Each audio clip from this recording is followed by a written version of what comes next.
Hello, everybody. Hello, hello, hello.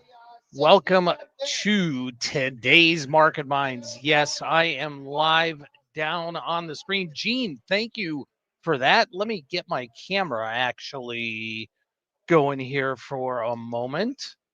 Hang on. Can everybody see me down on the floor here? Hopefully. Yeah, Gene, you see the special guest here today. He is back. Howard is back. Awesome. So let me give everybody a just a quick update here. We're hovering near the highs of the days. S&P's up about 50 points. And you know what? Who's feeling a little bit better? I know I am because you know what? S&Ps are now actually right now they're a teeny tick negative. They had actually ticked positive for the year. So this rally, let's hope that it can sustain itself. I'm really surprised that VIX dropped below 20. It's like 18 right now. Um, to me, it should be higher, but that's just me. It is pretty busy down here. Not as busy as it was yesterday. Yesterday was really busy. Volume is a little bit lighter today, but again, S&Ps are up about 50. And if you look at the averages, S&Ps, NASDAQ, Russell, Dow, and you see the Dow down today, that's really because of UNH, United Healthcare. So, take that with a grain of salt. But today is the perfect topic to do exactly this because I just mentioned that the S&Ps actually ticked positive for the year here. So, how do we protect your portfolio right now? This is a suggestion that you guys came up with yesterday. So we're going to talk today about protected puts and collars. But before we do that, I want to have Howard talk for just a moment or two because, yes, everybody, Howard is back. Crypto is back, and we are relaunching. This is Crypto 2.0 that we are relaunching tonight. Tonight. Howard, tell us a little bit why now is the time. And we are so happy to have you back, man. Well, thank you. I'm so happy to be back. Prosper, love you guys.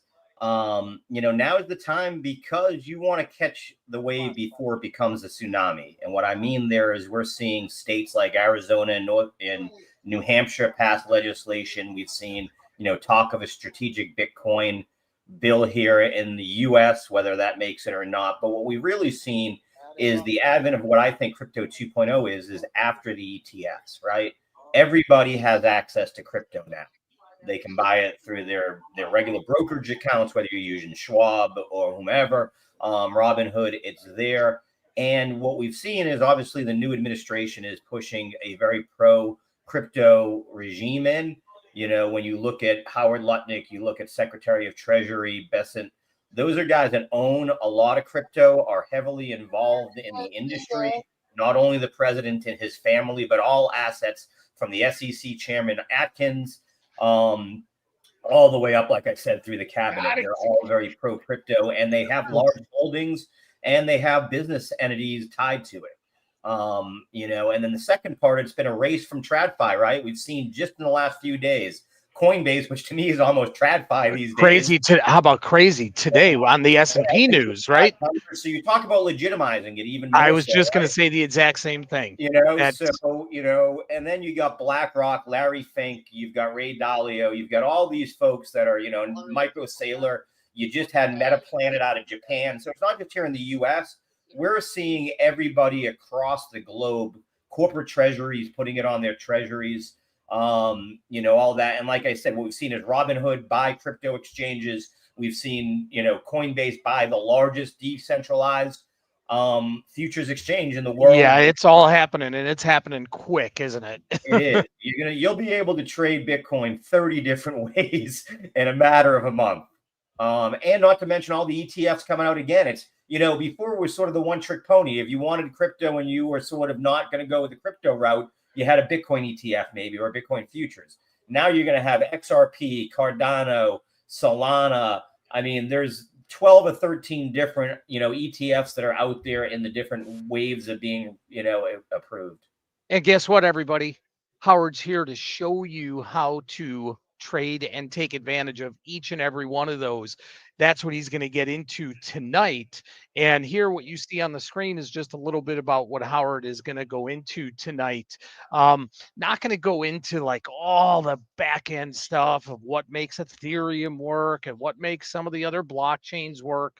He is just going to get straight to the point on why the market is great, why it's hot, why there is opportunity, why it's safe, and how you can profit. So I just posted up in the chat here just a minute or two ago. Anybody that is interested in attending Howard's Webby tonight, there is a link. There's a bit.ly link. But yes, we are so darn excited to have the man, the myth, the legend back. It's still Howard 1.0, but this is crypto 2.0. Awesome. So So excited for it. So excited to get started. I am going to get into talking about how we can protect portfolios here, but I cannot wait to see you tonight, 7 o'clock Central Time. We'll see you there, and hopefully a lot of you guys will be there as well. Thank you so much, Scott. We'll see you tonight. Awesome. Thanks, Howard. All right, guys. Really appreciate Howard being there. Okay. So again, I love doing this. This is what you guys asked me yesterday, or when I asked everybody, what kind of topics you guys would want. You guys said protect your portfolio, protective puts, collars. Let's talk about it. Okay. So what is a protective put? I mean, it is what it is, right? Basically, it's a risk management strategy, okay, to guard against loss against a long position. That long position can be owning stock, long stock, or maybe you have a call position or something. And so just buying a put, a protective put, sets a floor, right? Basically, it lets you know, okay, where is my out?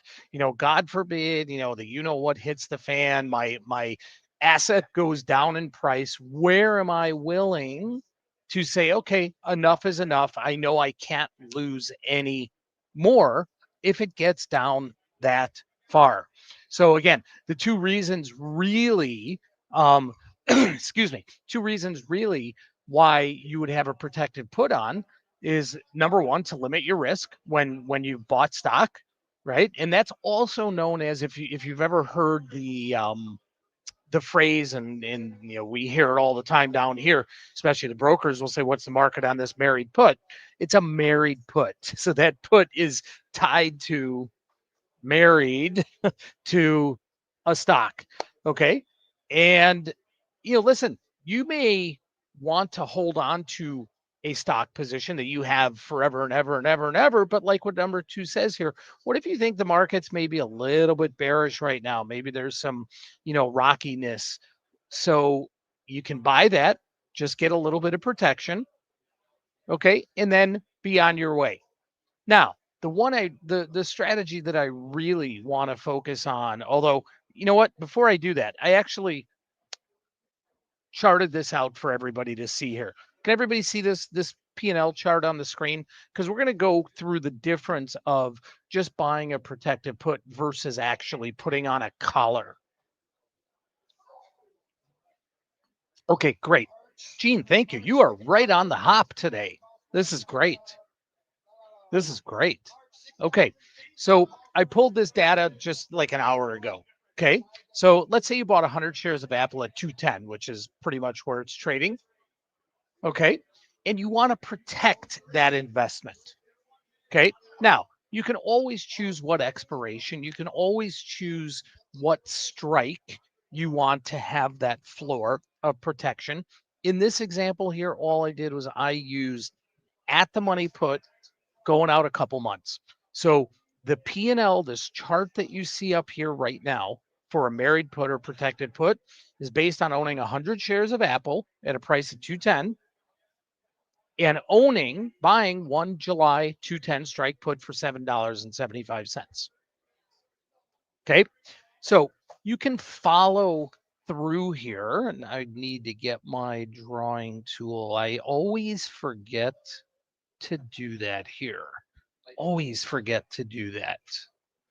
Hang on, guys. Hang with me here. When I'm on the floor, I always forget to do it. There we go. Okay.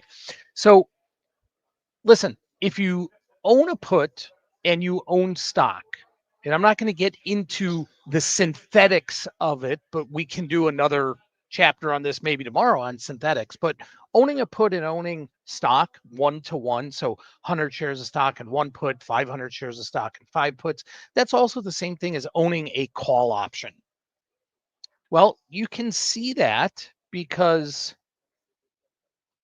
if you look at this first column right here, okay, that first column is just if you had the stock by itself. Obviously, stock goes up, you're going to make your money. You got your break even right where you bought it right here. And if stock goes down, you're going to lose money. Now, if you buy a put right there, okay, this is just this second column here is just the P&L on the put, not the combined, just the P&L on the put. So obviously, if the stock is 210 or higher at expiration, you're going to lose everything on that put because that put's going to go to zero. Okay. Here's where the protection comes in. Okay. Obviously below 210 with your break even on the put, if you paid 775 down at 202 and a quarter, just on the put. And then this last column here, this, Paul, absolutely. Absolutely. If you want to share that link to register for tonight, Paul, absolutely. Okay, I can post the link again if you'd like. But this last column right here, this is the combined position. This is the protective put position, the married put position. So you can see on the upside, okay, you're still making money because on the upside, you're making, hopefully, as the stock accelerates further and further, more on the stock than you did paying for your put. Okay. On the downside, that's where the protection part comes in. Okay. So on the downside, you can see how you really can limit those losses as compared to just having a stock position. Thank you, Paul. Let us know his name so we can give him a special welcome tonight.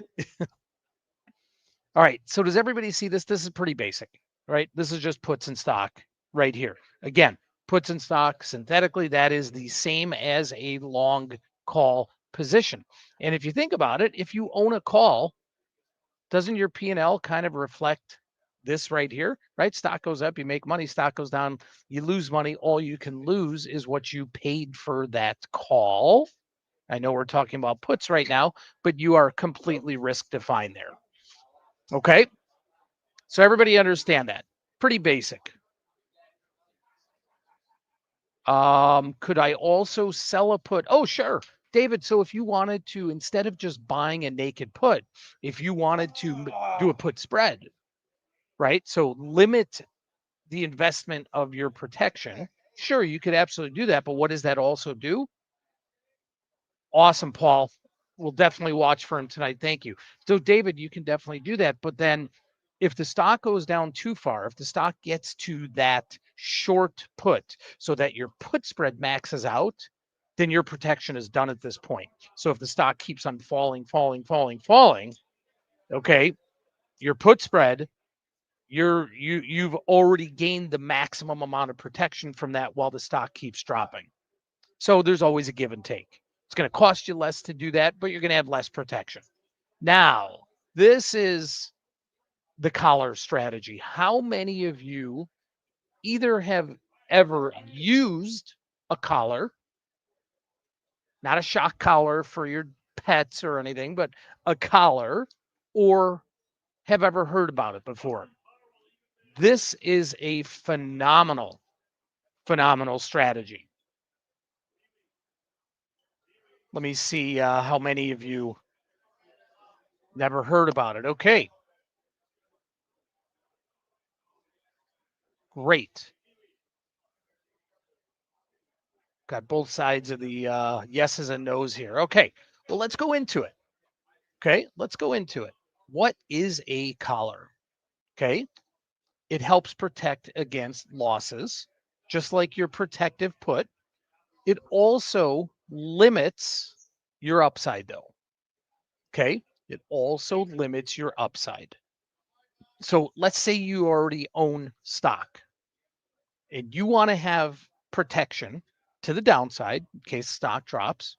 Okay, you buy your put, just like we talked about, your protected put. However, however, how can you offset that cost? Well, David, you were just talking about maybe selling a put below that, right?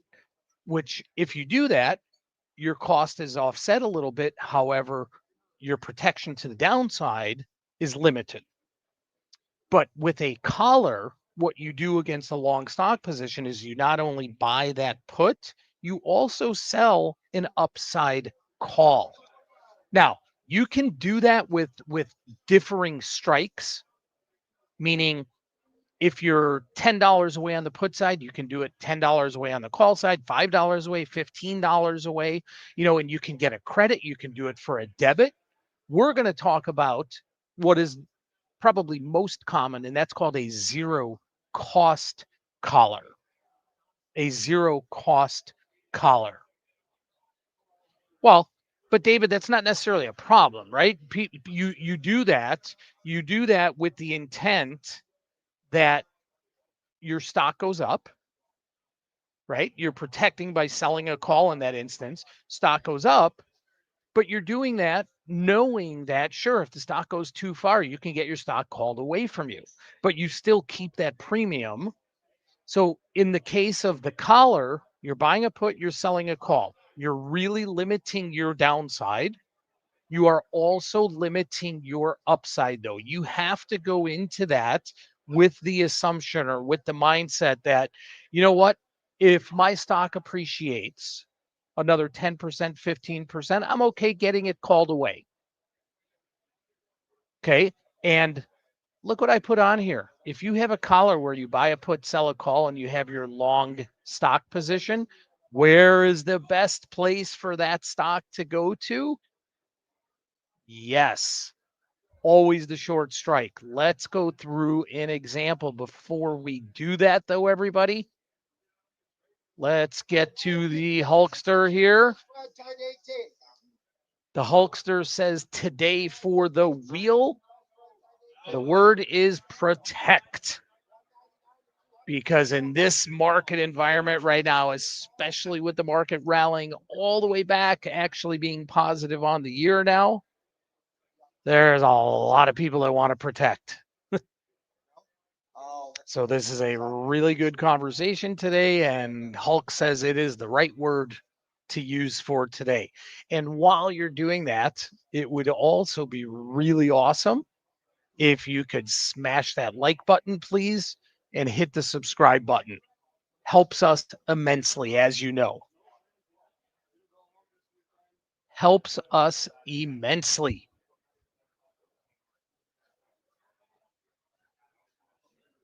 Okay. S&Ps now, I think, just ticked up to their high of the day, up 54 points here. Okay, guys, get those words in here. Now let's go to a zero cost collar strategy. Okay, a zero cost collar strategy. Just by the name of it, what do you think is involved with that? What do you think is involved with that? There, you know what, John? That's a great idea. That is a great idea.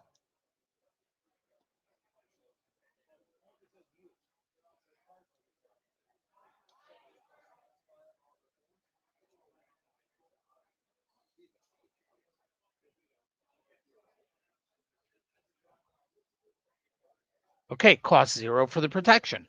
Okay, right? I'm not trying to make anything confusing here. That's exactly right. If you go out and you buy a put, it's costing you some money. In a zero cost collar, Zippo So how would we do something like that? Well, let's look at the same scenario that we just talked about. Okay, in Apple. Okay, in the protective put scenario, what we had was buying Apple at 210.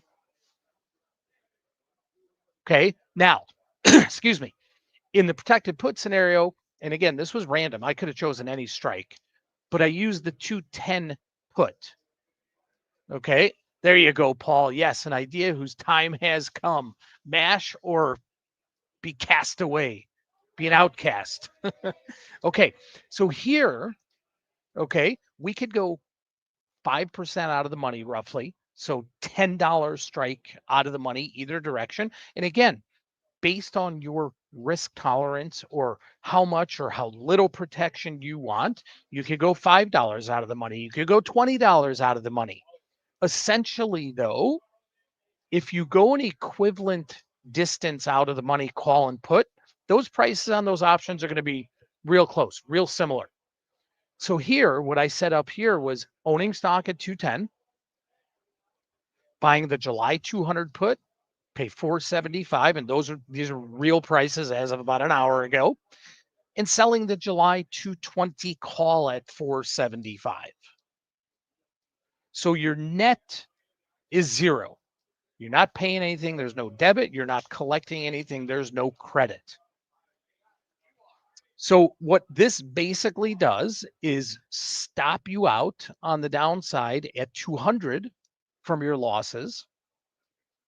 It also stops your gain, okay, on the upside at 220.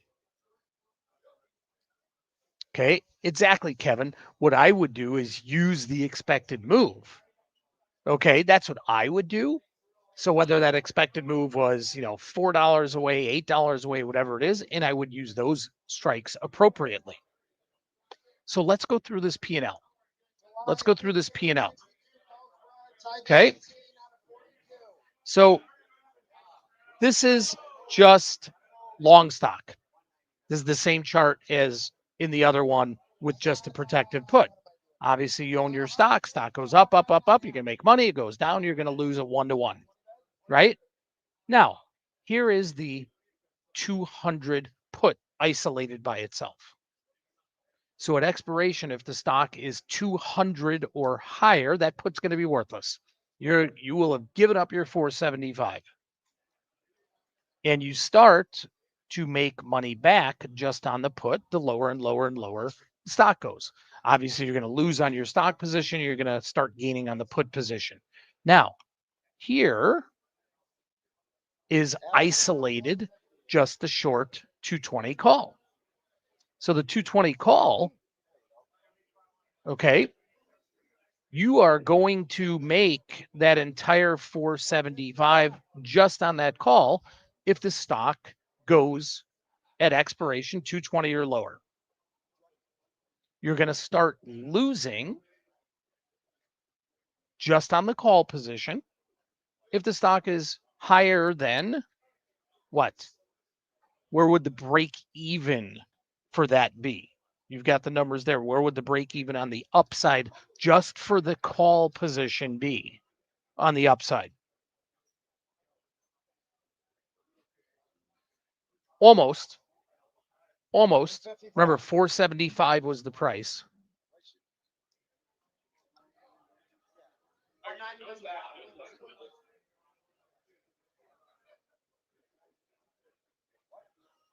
Anybody else besides Gene?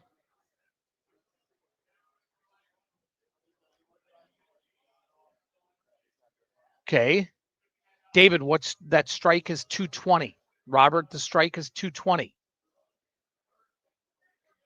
If I were to sell the 220 strike call for $4.75, let's say you bought it, okay? Let's say you buy the 220 call for 475. Where's your break even at expiration? I don't know if you guys can see. You can see this guy walking up the stairs right there in the black, holding some lunch bags over there.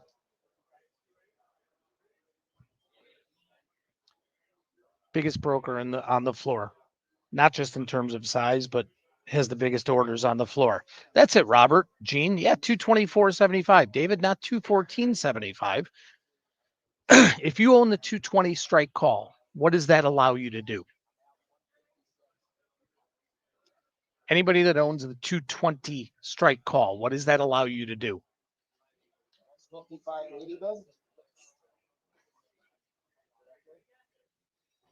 Allows you to buy stock at 220. Well, if you pay $4.75 for the right to be able to buy stock at 220, your break even is 224.75.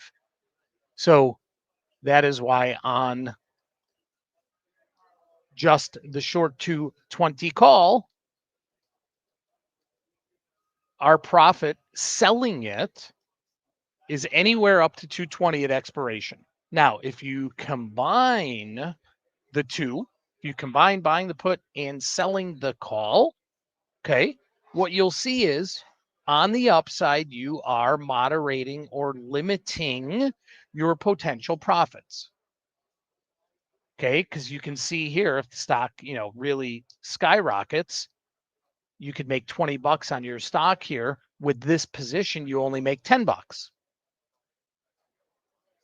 But what you're also doing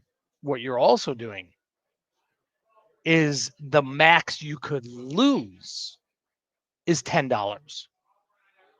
That is the max you can lose by owning the stock at 210, owning the 200 put, and selling the 220 call. So you really have the protection here at zero cost. And again, you don't have to just stick with those strikes. You can choose the strikes you want. Let's say, 202.5 was the area you say, oh man, if the stock gets down there, 202.5, I want out, right? Sure. Use the 202.5 put. Maybe you have to adjust your call a little bit to get it to zero cost. Okay. But this is an unbelievable way to completely hedge your position.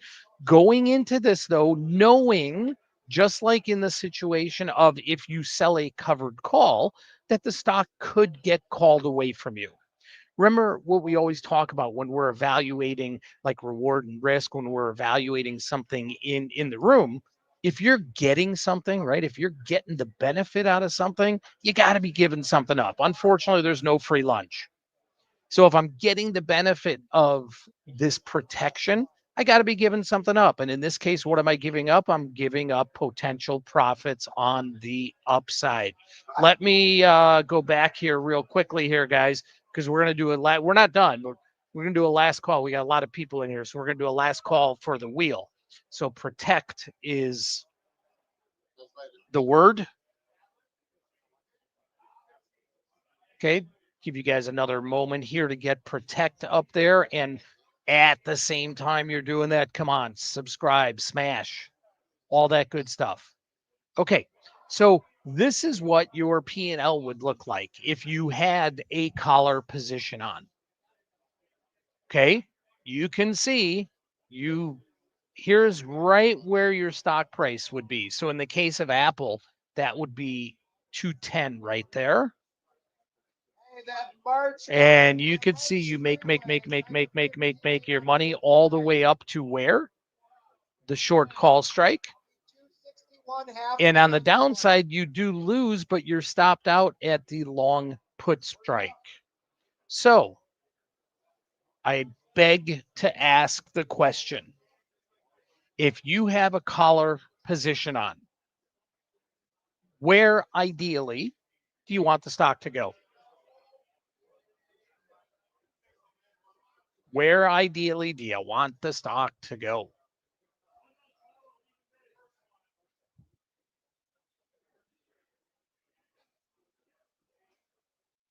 Hang on, guys. I'm trying to listen in. There's brokers got 2,000 or something back there.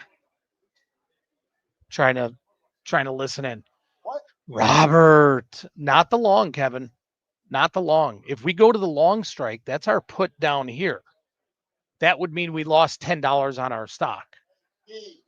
The short, always the short strike, guys. You gotta trust it. You gotta trust it, even if you don't understand why. You gotta trust it. It's always the short strike. In this instance, in this collar, why would the short strike be the best place? Because right here at 220,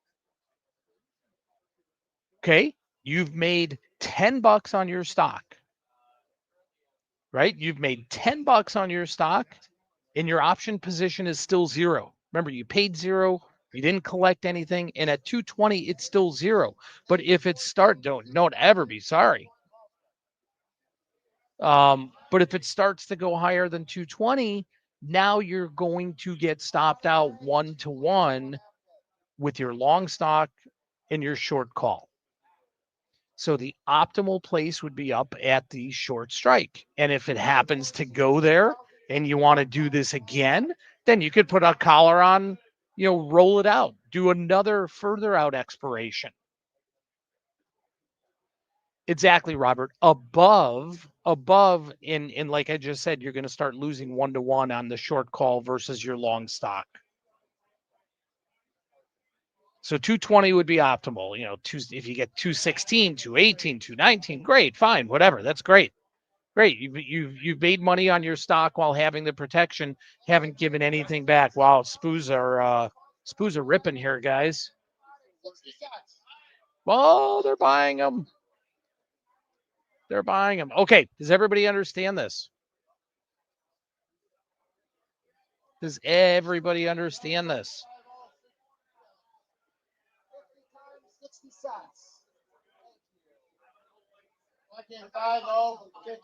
Wonderful. Wonderful. I hit on a word earlier that I'm thinking maybe that's what we'll talk about tomorrow, and that is synthetics and what a synthetic is. And I said back when we were talking about the married put right here, this position right here, if you own stock and you own an equivalent amount of puts. Now, when I say equivalent, remember, stock's 100. One put is 100 shares. So if you own 500 shares of stock, 5 puts, 1,000, 10 puts, so on and so forth. If you own puts in stock, that's the exact same thing as owning a call. And there's all sorts of combinations we can do that. So why don't we do synthetics tomorrow? Okay. Now, before we go to the wheel, that is exactly right, Robert. That is exactly right. Oh, someone's buying 500 or something. It's getting loud in here as the market is at its highs of the day. Okay, guys. Anybody interested in listening, talking with Howard Greenberg, the man, the myth, the legend tonight about crypto? Howard's going to have a great short Webby tonight. Okay, here is, I just posted up the link again for everybody if you want to register. Whoa, hello.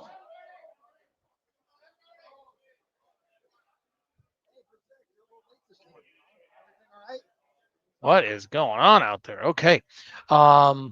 Okay, so if you want to register for that Webby tonight, okay, again, it's not going to be a Webby on the details of how the Ethereum blockchain works or anything like that. It is going to be how you can make money trading crypto. End of story. All right, I think we are ready for the wheel. Danny, are we ready for the wheel here? I'm looking, there we go. We are ready for the wheel. Beautiful.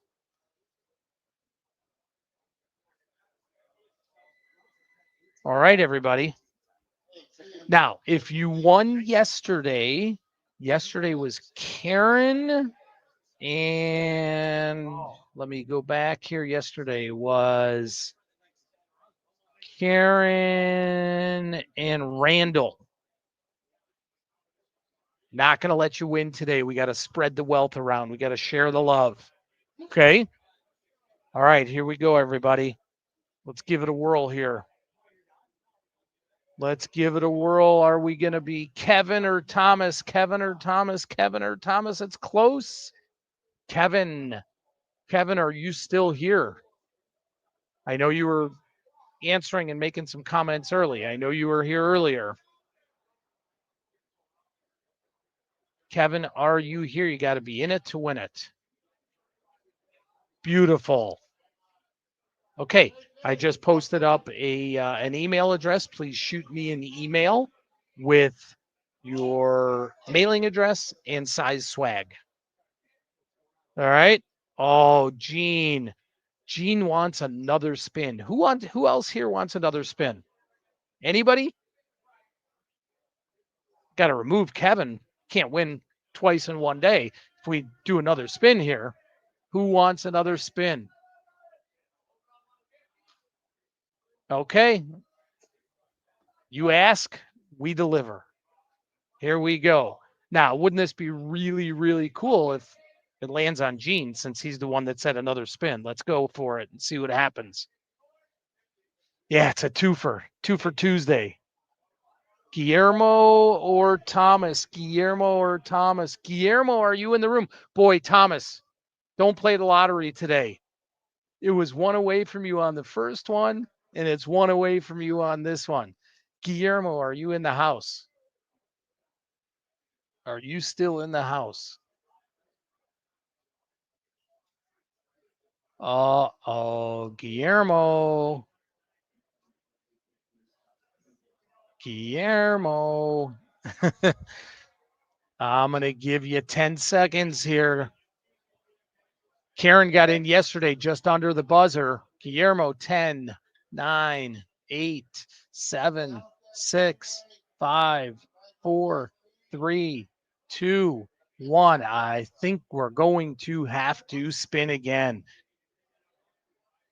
Guillermo, you are out. Let's spin again. Here we go. Yeah, he left a little early. Here we go. That's what happens. Snooze, you lose. Here we go. Who do we have, John or Cap? Is that Captain John Pro V1? John, I wish I had Pro V1 golf balls to send to you, which I don't. John, you still in the house? I know I saw some of your comments earlier. Yes, sir. That a boy. That a boy. And I'm assuming, John, I've never asked you this. I'm assuming the Pro V1 means because you're an avid golfer, or maybe, yeah, shirt size, Kevin. Maybe a golf pro.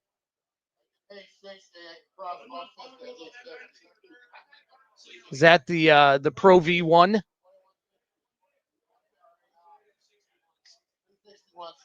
Gotta know. Inquiring minds want to know. Because if that's the case, I want to play golf with you. Boom. Love it. Love it. Love it. Love it. Okay. You ever get to Chi-Town, we're going to play together. All right. All right, everybody. Synthetics tomorrow. Oh, hello.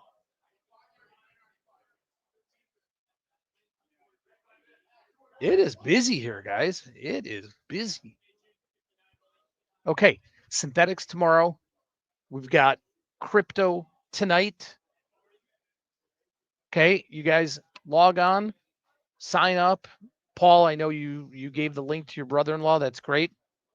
Share it. And we will see you all tomorrow. Thank you as always, everybody. Have a good one.